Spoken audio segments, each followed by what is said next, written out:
这是点嘞，各位观众朋友，大家好，欢迎您收看藏人行政中央电视台本周西藏华语新闻节目，我是主持人卓玛。本期的主要新闻有：达赖喇嘛尊者向印尼学生讲授本生经；中共官员强行关闭甘肃藏传佛教寺院，逼迫僧尼还俗；遭中共判处无期徒刑的西藏富商多杰扎西身患重病；瑞士议员参观安纳格尔迪博物馆举办的西藏图片展；驻台湾办事处代表探访台湾前总统陈水扁；藏人学生在全印10年级考试中取得优异成绩。下面请看详细内容。首先来关注本期节目的第一则消息。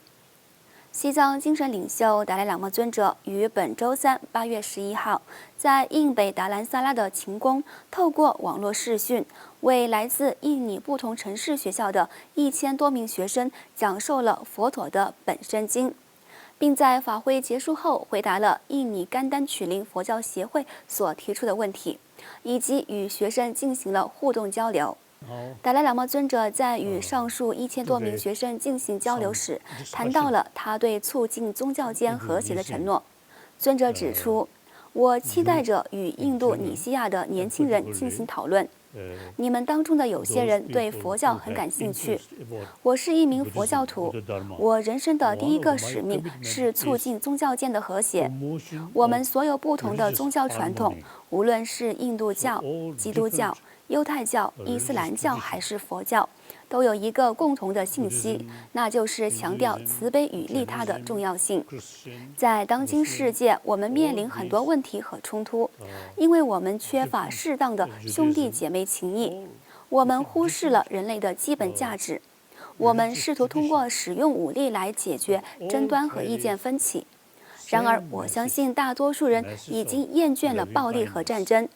因此，我们的宗教团体有责任促进仁爱之心。在我们共同生活的这个星球上，我们必须努力使这个世界变得更加和平。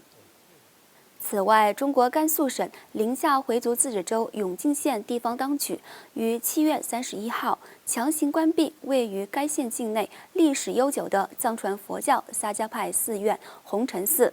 并暴力驱赶该寺僧尼。根据中文媒体明德网报道，强行驱逐僧尼和关闭红尘寺的行动始于7月31号。永靖县政府派出大量便衣警察和身份不明人士对寺院的僧尼进行驱逐。这起事件是在习近平于上月访问西藏的数天后发生的。根据该网报道，在新冠疫情期间，该寺主持跟松仁波切发动四方弟子募款30万人民币。不料却为寺院带来了后患。当地政府认为寺院有钱，提出寺院收入与地方平分的要求。在遭到四方严正拒绝后，当地政府借故整改频频骚扰，并派出大批不明身份人士驱赶和逼迫僧尼还俗，以及下令封闭寺院。另外，根据可靠消息，自2010年被中共当局判处无期徒刑后，一直在拉萨扎旗监狱服刑的西藏知名富商多杰扎西，近日传出健康状况严重恶化。多杰扎西曾是西藏知名企业家、拉萨知名旅游饭店亚宾馆的老板。2008年，在西藏各地爆发抗议中共的运动后，他被当局指控向参加抗议的藏人提供秘密支持，并向流亡藏人社区提供捐款而被拘留。2010年6月，拉萨市中级人民法院对他进行了秘密审判，并拒绝他的家人参加。据称，他还被指控犯有贷款诈骗罪。然而，中国媒体从未报道过多杰扎西遭判刑的相关消息。根据西藏人权与民主促进中心的报告，在他被判刑后，中国当局没收了多杰扎西5.3亿元人民币在内的所有财产，并接管了他拥有的著名的亚宾馆和另一家在日喀则的酒店。此外，瑞士议会支持西藏小组的成员和藏人代表于上周日8月8号参观了在瑞士格鲁拉斯州安纳格尔迪博物馆举办的主题为“逃离西藏”的图片展览活动。据了解，此次展览活动展示了瑞士著名摄影师曼努阿尔·鲍尔和瑞士继斯里兰卡摄影师萨西苏布拉马尼亚姆拍摄的有关西藏的照片，描述了自1959年西藏被中共占领后，数万名藏人跟随西藏精神领袖达赖喇嘛尊者被迫踏上流亡之路以来的种种艰辛和毅力。当天，该博物馆还举办了一场有关西藏文化的活动，并与此次展览的摄影师们进行了互动。与此同时，长期支持流亡藏人社区的瑞士远藏人士阿斯特里德·马奎斯女士于8月1号在瑞士去世，享年78岁。藏人行政中央驻日内瓦办事处致函逝者家属，表达了悼念和慰问，并赞扬他一生为西藏自由事业的奉献精神。驻日内瓦办事处工作人员索朗他钦、瑞藏友好协会主席托马斯·比利西、支持西藏人士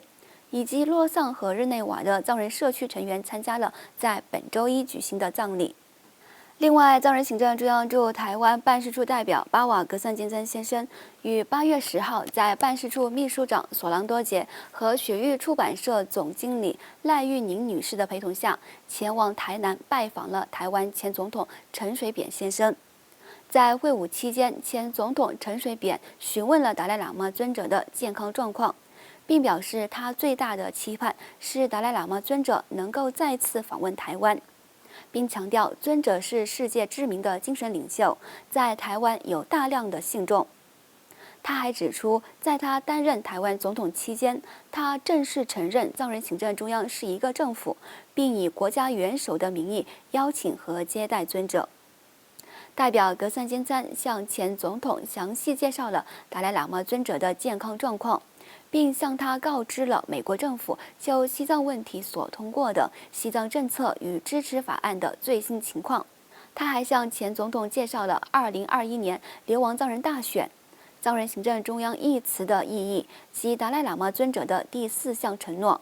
即复兴古印度智慧，以及基金会在台湾的业务，特别是雪域出版社以中文出版有关西藏和西藏相关主题的书籍等一系列问题。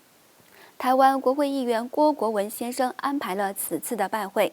在1个多小时的访谈中，讨论了流亡藏人学生在申请台湾签证等多方面所面临的困难。前总统陈水扁先生也交代郭委员在藏人学生签证这一部分上给予最大的协助。在会晤结束后，代表格桑坚参向前总统赠送了由雪域出版社出版的书籍，而陈水扁先生也回赠了他的个人传记《坚持陈水扁口述历史回忆录》，并在该书上题词“台藏友谊万岁”。请继续收看本期节目的最后一则消息。根据印度中央中级学校教育委员会于8月3号中午发布的全国10年级考试结果，来自印度27所藏人学校的1226名10年级的应届考生，在今年的考试中取得优异成绩，打破了以往的记录。